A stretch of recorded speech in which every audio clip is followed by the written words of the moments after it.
And he realizes we are not flesh and blood and couldn't, in our heart of hearts, care less whether he lives or dies. Oh, I hear you, brother.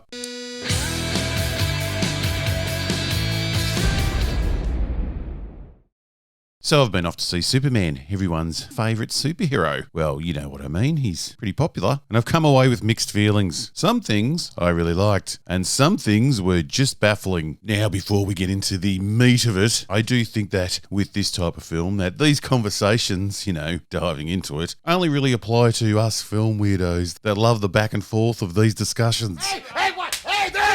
The general public, they don't care about these things. And they're going to really like this movie because James Gunn has that certain popcorn flair that people respond to. The cute animals, the commercial radio soundtrack that loves a bit of classic rock mixed with safe college rock that thinks it's edgy. He fills the eyes and ears long enough to give mum and dad a break, as well as entertain the kids long enough to hold off their TikTok addiction. So really, there's no surprises here. If you like James Gunn and his one idea, then you'll like Superman. If you don't like James Gunn and his Gunn-isms, then Superman is not going to be for you. And Superman is a very Gunn movie. Quit messing around! I'm not messing around. I'm doing important stuff. Really proving that James Gunn's greatest talent is doing ensemble stories where the focus isn't on one character, one important character. In fact, the less we know about the characters in James Gunn's films, the better he is at creating entertainment. Guardians of the Galaxy is easily his most popular work, and besides the nerdiest of comic nerds, apologies nerds, you know I love you, who the hell knew any of these characters? And he does it again here. The standout character, who I hadn't even noticed in the trailers, was Mr. Terrific. He stole every scene he was in. Take note, Hollywood. Hire an actor with charisma and presence, and he'll be memorable, even if he has little to do. And Guy Gardner, who looked dreadful in the trailers, was also really entertaining. I was sure that bowl-cut weirdo was going to be annoying, but no, he's a great character. In fact, the Justice Gang, who also include Hawkgirl, seemed a lot more capable than Superman, which is a slight problem. Hell yeah. One of James Gunn's greatest strengths is his casting, and he's done that again in Superman. Everyone is good, and David Corenswet, not the greatest surname, who I haven't seen in anything before this, he makes a really good Superman, which you would not know from the trailers. The marketing of this film has been atrocious, with everyone coming across either bitchy or weak. They don't feel like that at all in the film. They are all really good. Nicholas Hoult always delivers, and it's no different with his Lex Luthor. But why the hell they have him cry at the end is a weird James Gunn-ism that doesn't fit the character at all. Without saying too much, having the character cry at that moment was mind-boggling. There is quite a bit of crying in this movie, but the only time it bothered me was when Lex was crying, because it didn't suit the scene or his character. Also, I know this film jumps straight into the story and we skip any origin part, which is fair enough. We've seen that bit of the story quite a few times, but in this film, we never really understand where Lex Luthor's hate for Superman comes from. It's very over the top, but never really explained. What I am bargaining with is what you do not have. The son of Jor-El. He's just the twirling mustache genius villain, which can be fine if it's not so personal. The hate Lex has for Superman in this film comes across as very personal, yet he doesn't really have anything to gain by killing him. What do you want? Australia. And we have the dog. Stop! Ow, stop it! Crypto! Ow! Stop it! Stop! Sit!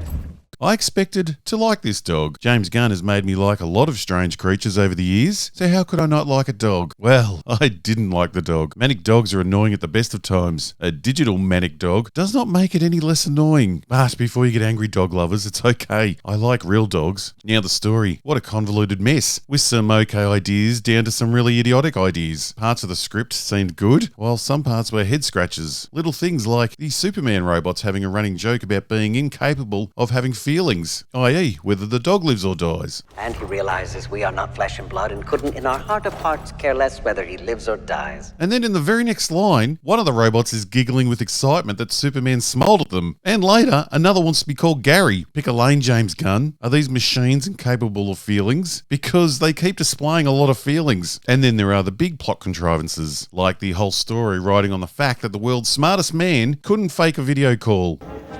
Lex Luthor. Possibly you've heard the name, the greatest criminal mind on Earth. Lex Luthor has portholes to jump through space. He has an artificial pocket dimension that holds all his enemies. He has a detachable office that can fly around the city. Yet, when he shows a video of two people talking, two people that I might add no one knows, saying that Superman could be bad, the whole city instantly believes him and turns on Superman, the guy who has been protecting them for years. He literally saved the city 30 seconds before the video was played, and one could be fake video later and the people start throwing rubbish at Superman's head. The message the public just heard and the cause of all their anger paints Superman to be very, very dangerous. Yet, they are all confident enough in Superman's kindness that they shout at him and throw objects at his head. The guy could be about to turn into Homelander and this crowd's getting in his face. People were going to die!